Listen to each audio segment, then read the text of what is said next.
February the 18th, 2025 to order. Let the records show that all board members and superintendent are in attendance along with our clerk, Mrs. Eggleston. All right, let's move on to the approval of our agenda. Do I have any additions or corrections or removals to our agenda for the workshop? Madam Chair, I make a motion, we approve the agenda as is. Thank you, Ms. Wade. I'll second that. All right, Dr. Taylor. All right, all in favor? Aye. Aye. Opposed? All right, approval has passed. Moving on to presentation, our regional programs. Dr. Tigan. Yes, Madam Chair. This evening, we had invited individuals, well, we actually invited them for last week, and they've done the best they can to adjust to the new evening, to be able to share with us not only highlights of the programs at Code RVA, Maggie Walker, and Appomattox Regional Governor Schools, but they were kind enough to also bring students with them to be able to talk a little bit about the program if you have questions.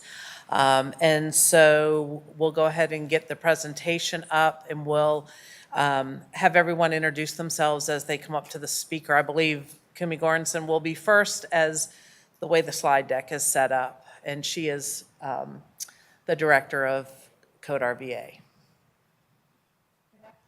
You can bend it down. Yeah. There we go. Thank you. Sorry. I'll have to bend it down, and then we'll bend it back up for my student when he speaks. Thank you so much for having me this evening and inviting our school. My name is Kumi Goranson. I have the pleasure of serving as Executive Director of Code RVA Regional High School.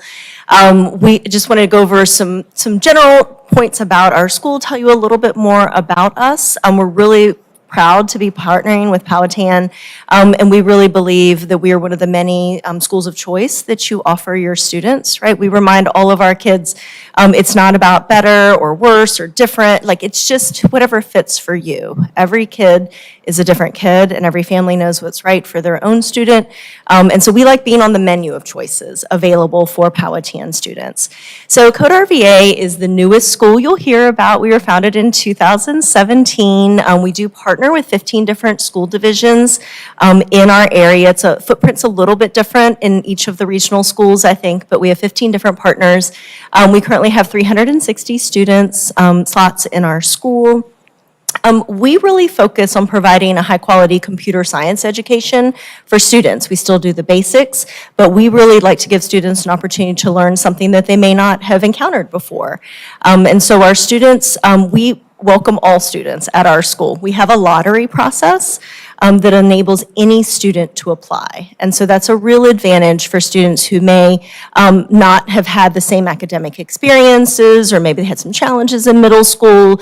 We have no minimum GPA requirements, no essays, no tests. It's truly any student can apply for this.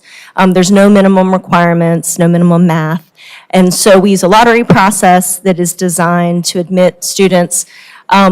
And we are really proud. One of the unique features about our school is that we have 27% of our students have either an IEP or 504, which makes us extremely different from any other programs that could be offered, because we believe that all students have the right to a high-quality computer science education, and we believe that all students can learn and be successful. And so that is a unique feature of our school that we're very proud of. And then again, we obviously want to educate students for careers or college experiences in computer science, and we use what we call personalized, integrated, and applied learning, which is basically workplace readiness and then personalized education for those students.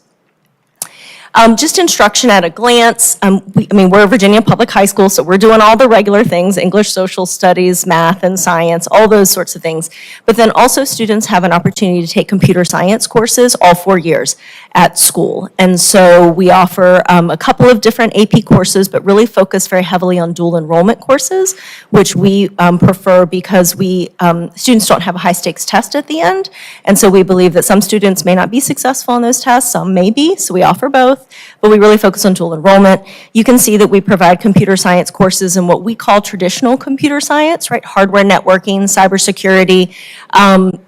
and programming, but we also offer some things for student interest, game design, and then graphic arts, which is our newest pathway, which allows students to have more of an artistic side in computer science. And then you'll see on the right-hand side that also our students receive, every student in our school receives a 6-week in-house internship in both 11th and 12th grade.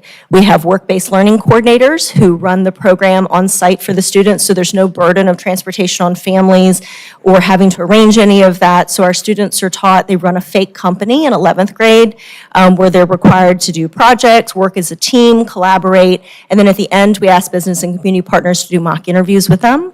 In 12th grade, they have also a similar experience, 6 weeks in-house, but we actually do free work for business and community partners, religious organizations, community organizations, really anyone that would like some work done. And so we ask the organization, what's a problem you need to solve? And then we work for 6 weeks. And then the students at the end present, and they have an opportunity for a public presentation. And so we've been really proud to partner with a lot of small local businesses and groups, but also large companies, right? And so it's been great for our students. We've had now 2 students hired on for businesses after they've completed their internship with them because the company was so excited for the work. So that's exciting. So we're working on that. It's an exciting process every year to get the clients. And then pathways to graduation. We have 3 ways for students to get to graduation. As always, high school diploma pathway we call the classic pathway. And then we have 2 different pathways with J. Sargent Reynolds, depending on the student's interest and needs. So for students who maybe don't want as heavy of a math focus, they can do the Uniform Certificate of General Studies. So 30 credits of college dual enrollment coursework done at Code RVA. Everything's done in-house, so again, there's no burden for families for extra travel or anything. So we teach those courses on our campus. And then we can go all the way up to the associate degree pathway. Students have up to 60 credits. For that associate degree, it's the exact same degree you get if you're an adult attending J. Sargent Reynolds. Another thing that we can offer because our small size is that we know that not all families come with the same economic circumstances, and so we solicit business and community partners to donate money. So no student is barred from taking dual enrollment courses or AP tests. We pay for all of those if needed for those families. They just have to fill out a form. And then we have lots of families, of course, who do just pay the amount, but we keep the costs low, only $20 per credit hour for dual enrollment coursework at our school, which is a bargain for many families. And so that's exciting for students. They have opportunities there to gain that college coursework before they go on to another to post-secondary education. Some outcomes that I think are important to note. Again, a reminder, our student population has a very high special education population. We're really proud that our results are competitive with state numbers consistently over the past 5 years that I have been there. And so you can tell, obviously, certainly during COVID, we had some challenges just like anybody else, but we're really proud of our students' scores and their rates of graduation, obviously, and then our students, what they go on to. Most of them go on to college, but many enter the workforce. But we feel that we prepare them for whatever they want to do that's next for them. So I've given you a lot of numbers, and now the person you really want to talk to, which is one of my 9th grade students, Logan Hoppin.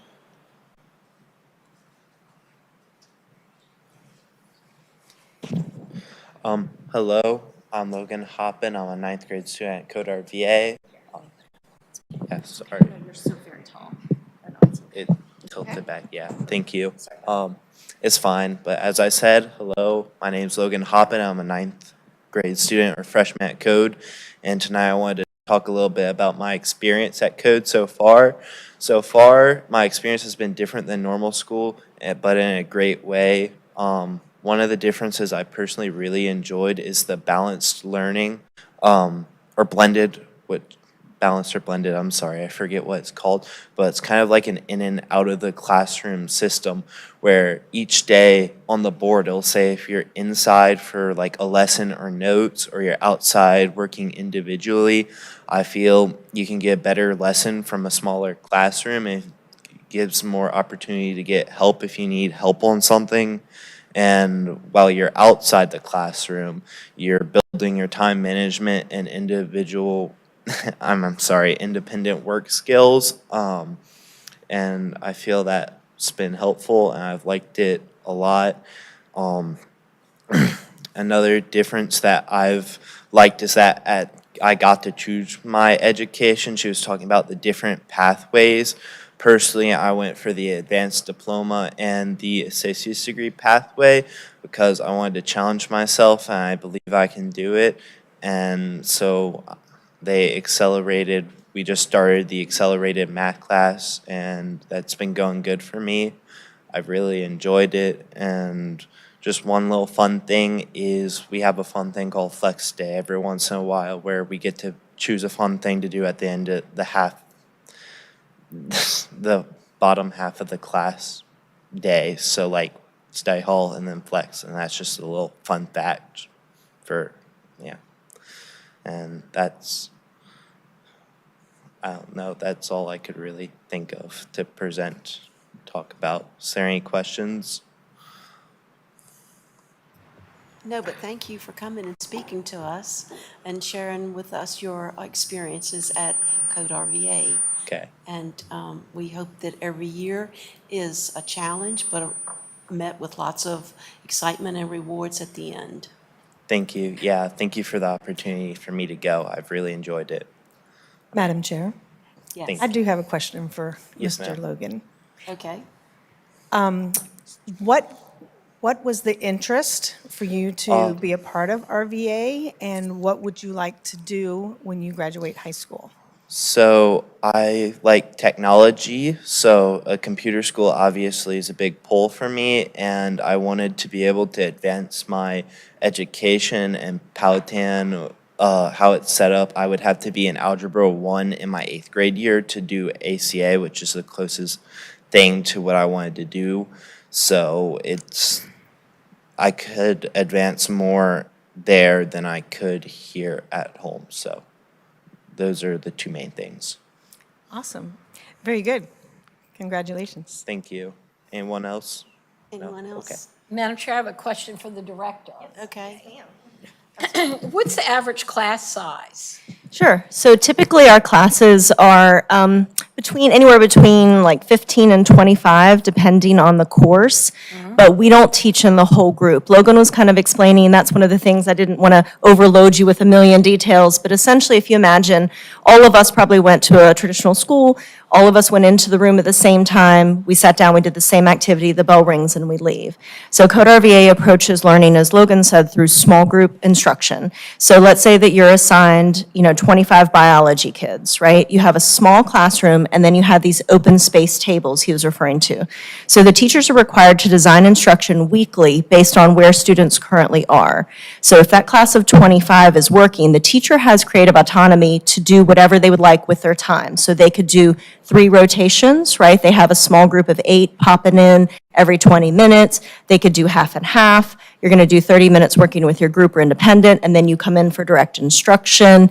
You can do an every other day. I need to see all 15 of you in this group, but you others kind of were really great on that last assessment. You don't really need me as much. I've done an acceleration activity. So the teachers are always working in that small group. So even if they have 25 students, they're not really, they should not be instructing all 25. Now, of course, there's instances, right? We're starting a big group project. I'm going to gather all the students out in the open space. I'm going to give those directions one time, right? And tell them what to do, and then I'm going to divide them up into small groups. But so what Logan was talking about was when he comes in, he sees on the board or on the screen or in his calendar invite, because everything is transparent to families. They can look at their Google Calendar anytime and see what they're doing in that room.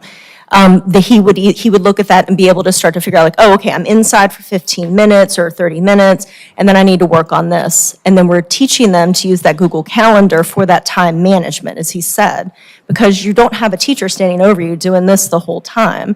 So there's some growth, right? These are live human children, so they don't do it perfectly the first time.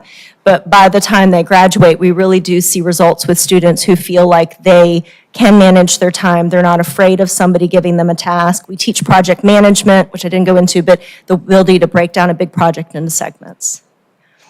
Say I'm quite impressed with your Thank you. statistics here. Thank you. And obviously, sorry, I didn't have my mic on. I'm quite impressed with the statistics here for Code RVA. And you're obviously doing something very right Thank you. and very impressive. And I like that approach that you're Thank you. taking. And it sounds like it's an extremely successful program. Thank So you. thank you for a job well done. Thank you. I really appreciate it. We're really just, I'm grateful for the teachers. Obviously, I don't teach a single class. And then we have students and amazing families who are super supportive of our students. And it's a small place. And so we know every student. The total number of students in the program? 360. 360. We have room for about 375, but we're kind of hampered by our facility. You know, we don't want to get too big and have overcrowded classrooms and not have that personal feel for families. I think they all really appreciate getting to know us and knowing every family individually. Thank you. Thank you very much. Thank you, Dr. Goranson. And it looks like Dr. Stewart is coming up here from Maggie Walker, and I'll let you introduce. Yes, our thank young you. lady. As Dr. Tagan mentioned, schedules were a little bit challenging with moving it to this week, and so some folks weren't able to be here. Appomattox, unfortunately, was unable to attend, but. Alex is here. Oh, there you are. I'm so sorry. And just kidding. Appomattox is right behind me, and they'll be going next. But Ms. Williams had asked for Hannah Boyle, one of our students here in Powhatan, to talk a little bit about her experience at Maggie Walker, and I don't want to stand in her way anymore. So without further ado, Hannah Boyle. Hi, everybody. As she said, I'm Hannah, and I'm a junior at Maggie Walker. And today, I just wanted to talk a little bit about why Maggie Walker is a lot more unique than other traditional high schools. One thing that cements our foundation as a school is we have our 4 Walker Way pillars. We have courage, compassion, community, and collaboration. Our courage, we want to demonstrate persistence and integrity with what we do. Compassion, we want to have empathy for others and our work and our teachers and our environment. Community is about us working together to strive to be successful and accepting everybody. And collaboration is all of us coming together to make the school a better place. Some unique stuff about student freedom. We have one lunch that's a lot longer than most, about 45 minutes, and we're allowed to eat anywhere. We get a lot of freedom because teachers trust us and they know that we can be respectful and responsible with our time. We have unstructured study halls, so students are allowed to take the time they need and wherever they need to go to work on their schoolwork and get ahead and keep up. We have no bells and no hall passes because, once again, the teachers trust us and they know that we are able to be responsible and know where we need to go and know when we need to leave. So they trust us to just get up and leave if we have to use the bathroom, or they trust us to leave class when we know that it's time to leave and to go to our next class. We have a really broad-based curriculum, and we have a lot of different classes that are really extensive and can cover a broad range of topics. We have 10 languages. Me personally, I take both French and American Sign Language, and a couple other unique ones that we have are Latin, Japanese, and Arabic are probably some of the coolest ones I think we have. We have a lot of diverse course offerings and electives, and then we have some AP and VCU dual enrollment courses. Our APs cover broad, our AP classes cover broad different subjects from math to social studies to science. And then we have a lot of VCU dual enrollment classes to give kids the opportunity to take their studies to a new level. For example, I took AP Psychology my sophomore year, and this year I've decided to take the VCU dual enrollment class for biopsychology. And we have a lot of we have our global studies curriculum in English and social studies. Since we pride ourselves on being an international school, we have a lot of extensive studies to go into the history of not only our country, but the interactions with others. We have a lot of international travel experiences. For example, different classes or different special experiences can take a trip to go deeper into the exploration. For example, In the past, there's been art trips to New York. Certain senior classes have taken trips to different countries to delve deeper into what they've been studying.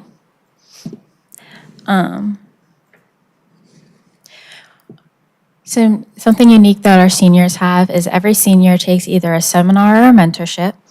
They can choose to either take a seminar, which is in school, taught by one of our teachers, and it's a specific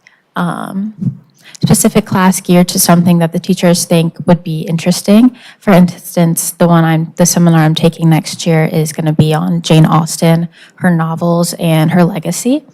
But if a student decides to take a mentorship, they're allowed to pick who they want to study under and what they would like to do. And at the end of the year, everyone presents their work and what they've learned throughout their either seminar or mentorship. We pride ourselves on having lots of clubs, sports, and a lot of other things. We have some really good sports teams. I'm a part of the softball team. We have a lot of clubs. There's so many different clubs that it gets crazy sometimes. And then we have some really fun events that we love. We have our Fall Fest, which is in October. And basically every club gets to set up a booth and they can have something fun for everyone to do. And you can walk around, experience all the different clubs. And we have performances by students if they'd like to give a musical performance. Or we have band and choir and things like that. We have really fun pep rallies for all of our school dances that we love, and we get to see, and we have all of our sports or even some of our clubs kind of give a little fun thing to have everyone watch, and even the teachers get involved. We have a really broad international culture, and we pride ourselves on that, and we love to celebrate that. Every year we have like an international language meeting or presentation where lots of different languages come and they perform something. For example, we have a Bhangra club, so they come and they dance. The sign language classes do a song. And it's really fun and interesting to watch that and see how other students are choosing what they want to do and how they want to celebrate the international culture we have. And then we have some specific activities to give every grade a fun chance to do something. For instance, the freshmen, just to get themselves acquainted with the school and help get to know everybody, they have a freshman lock-in and they do a little winter dance. So they get to have fun and they get to just enjoy being with their classmates that they might not know since we pray from so many different counties, which is something I struggled with because it's so hard coming from a small county, but they really do a really good job of integrating you with everyone else to get you comfortable and making sure you know everybody from every other county. And all the way up from freshman to senior year, you do tons of grade-specific things.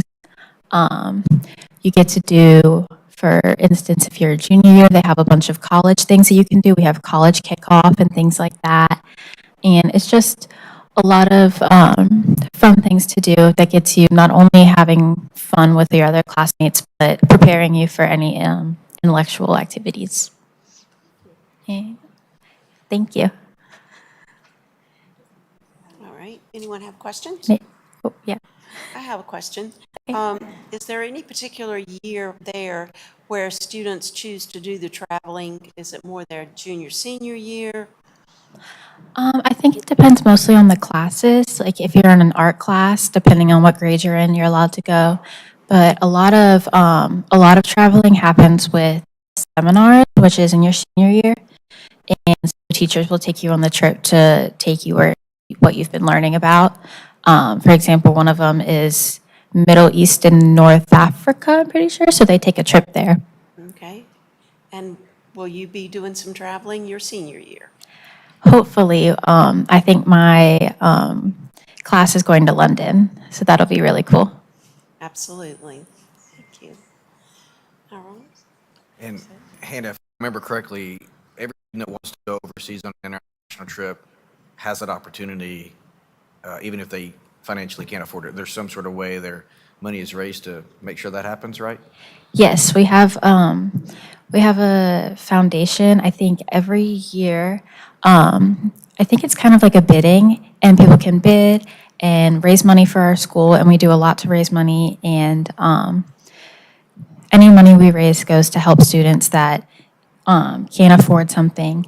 And it doesn't even just have to be travel if they can't afford a fee for an exam or something like that. We do our best to be able to support everybody, no matter their financial situations. Any other questions, comments? Thank you so much. Thank you so much for Thank coming, you. Hannah. And then Mr. Christian Miller will come up. The director could not be here this evening as they're making plans for changing some schedules and so on based on instructional time. Yeah. And so Mr. Miller agreed to come back and to bring one of our students with them and to be able to share. So thank you. Yes. So hi again, my name is Christian Miller. I'm a Spanish teacher at Appomattox Regional Governor School for the Arts and Technology. And I'm so happy to see you guys again. This is my second year at Appomattox, and previously I was here at Powhatan.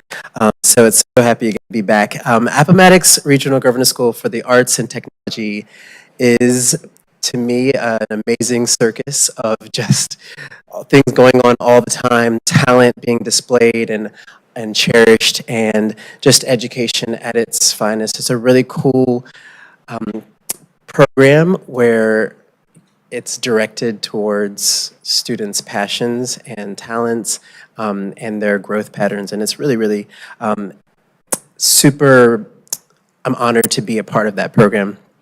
It's very rigorous, and it offers 6 focus areas, including dance, theater, and theater breaks down into straight theater, musical theater, and technical theater. And then there's music, which breaks down into instrumental, vocal, and music technology, visual arts, literary arts, and technology. And students do have to audition in one of the focus areas of their choice. They must have completed algebra, be in good standing academically, and they need to provide 2 letters of recommendation from their school. ARG serves 14 counties, and I have to say it's super, super awesome to be a part of such diversity, kids coming from 14 different areas and putting them all in one space is honestly an equation for just an amazing environment of just coming together, collaboration, learning from one another, and as a teacher to see it, it's just really, really cool. And I don't know, I just wish the whole education system could be kind of in that mindset, but it's just hard to do. Our school has 384 students currently, and it's in that number there that we see so much talent and so much growth over their 4 years. So it is a 4-year program, and we do have our required Virginia Department of Education core content. As myself teaches Spanish, we have all of our majors, including their VDOE required content areas. Some areas to highlight is just the notion we have 98% of our students that graduate with advanced studies diploma, and our our AP courses are now at 7. It was really cool to come into the school, and we added AP Spanish in there. We have 4 dual enrollment options, 100% graduation rate, and our class of 2024 raised, or earned, I should say, $3.5 million in scholarships, and it's just really cool to look at them all and just know you all deserve that. You know, they work so hard, and it's only been my 2nd year seeing them. So the real reason why we're here, though, is obviously to hear from the students. So I'm going to call up Natalie, and she'll share a little bit more. So, hi, my name's Natalie. I'm a junior at ARGS, And going to ARGS has allowed me to develop my passions for my major while also supporting my growth as a student and bettering my community. There are always opportunities for us to apply what we have learned while also getting to see the work of our peers. Our departments regularly host exciting events, such as the annual Decades concert, which on the next slide there's a picture of another Powhatan student participating in the bottom corner, and the environmental science trip that we took this year to the James River, which was super fun. Our wide and variety of clubs enhance our students' leadership and community involvement. Being active in ARGS' community has not only helped me multiple organizations in the school, but also become a leader statewide, which has allowed me to participate in organizations such as being a Richmond Forum Scholar, which allowed me to lead their event with Duke's Coach K this weekend. Being an ARGS student is a gateway to a world of opportunities and a tight-knit family of support, and I thank Powhatan for allowing me to participate in that. So thank you. Any questions? Any questions, board? Yes, Madam Chair. Yes. And what is your major? I'm a technology major. Okay, cool. Thank you. And is technology your only passion, or do you find it hard to maintain just in one category of passion? So we're actually required to take a class outside of our major. So last year I took a theater class, and I found it really interesting. And one of the classes we offer is a one-act class, which our students get to write like a one-act play, and then we put it on at the end of the year. And one of my friends is hoping to take that class next year, so I'm hoping to use those skills I learned to act in their play next year. Very good, very good. That's exciting. Yeah. Thank you for coming. Thank you. Anyone else? Thank you, Natalie. Thank you, Mr. Miller. Again, thank you to all of you for coming this evening or this afternoon. It feels like it's been a day and a half already, but I know all of you in schools understand. But really, we really appreciate it, and this is something that we're offering to students again this year, and so want to make sure that students and families had an opportunity to hear more about what programs are being offered at these three schools, so they can help make informed decisions as their children are deciding. So thank you, and I appreciate you representing us. You're all very excellent representatives of Powhatan and of the school you're attending, so thank you. Thank you all for coming. Do we have anybody? All right. So we have no one here for public comment for our workshop today. So we will move on to convene to closed session. Mrs. Ward, would you read us there, please? Thank you, Madam Chair. We hereby recommend and make a motion to enter into closed session to discuss the admission and discipline of specific students pursuant to Code 2.2-3711A2 and A4, the assignment, appointment, performance, disciplining, and release of contract for specific school board employees, including the evaluation of the superintendent pursuant to Code 2.2-3711A1, to consult with legal counsel and briefings by staff members pertaining to actual or probable litigation pursuant to Code 2.2-3711A7, and discussion of information subject to the exclusion in subdivision 2 or 14 of Code 2.2-37052, where discussion in an open meeting would jeopardize the safety of any person or the security of any facility, building, structure, information technology, system, or software program, and discussion of reports or plans related to the security of any government facility, building, or structure, or the safety of persons using such facility, building, or structure, to consult with legal counsel and briefings by staff members pertaining to actual or probable litigation. Codes 2.2-3711A1, A2, A4, A7, and 2.2-3705.2, subdivision 2-4. That was a tongue twister, but you did well there, Ms. Ward. Thank you for the paper. I hope we'll be as hard as going. Thank you for the paper and not reading it on the computer. All right. All in favor? Aye. Aye. All right, thank you. We are now in closed session.